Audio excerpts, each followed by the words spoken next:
नमस्कार, आप देख रहे हैं एसीएन भारत। आइए रुक करते हैं बड़ी खबरों की ओर। बालाघाट के परसवाड़ा विधानसभा क्षेत्र अंतर्गत बुढ़िया गांव में लंबित सातनारी जलाशय के निर्माण का भूमि पूजन क्षेत्रीय विधायक और जल संसाधन राज्य मंत्री रामकिशोर कावरे ने किया।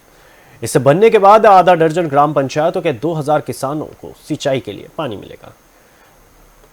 सातनारी जलाशय परियोजना 1980 में स्वीकृत हुई, जिसका लगभग 70% कार्य पूर्ण हो चुका है, लेकिन किसी कारणवश ये कार्य तब से अब तक लगभग 40 साल से लंबित है, जिससे सिंचाई के अभाव में किसानों को फसलों के नुकसान होती है और वे पूरी तरह भगवान भरोसे अपनी फसल को लेकर निर्भर रहते हैं।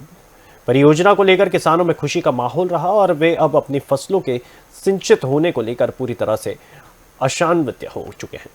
इस परियोजना को 1 साल के अंदर 10.25 करोड़ की लागत से पूर्ण करने का जिम्मा जल संसाधन विभाग सर्वे संभाग को सौंप दिया गया है। सौभाग्य से आप सब क्या जनता के आशीर्वाद से इसी विभाग का मंत्री बन गया।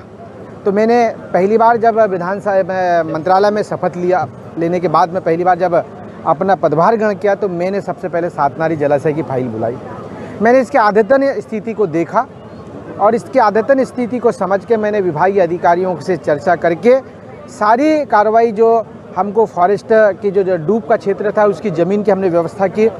हमने 7 करोड़ रुपये जो मुआवजा फॉरेस्ट को देना था हमने उसके लिए राशि व्यवस्था की, हमने बजट में प्रावधान किया और हमने पैसा दिया।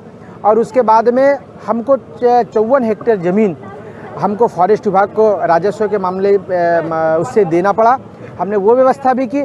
सारी कार्रवाई करने के बाद में हमने प्रशासन की स्वीकृति इसकी करवाई और प्रशासन की स्वीकृति करने के बाद एजेंसी तय हुआ, डीपीआर तैयार हुआ, एजेंसी तय हुआ और आज इसका भूमि पूजन करके हम इसका श्री गणेश कर रहे हैं।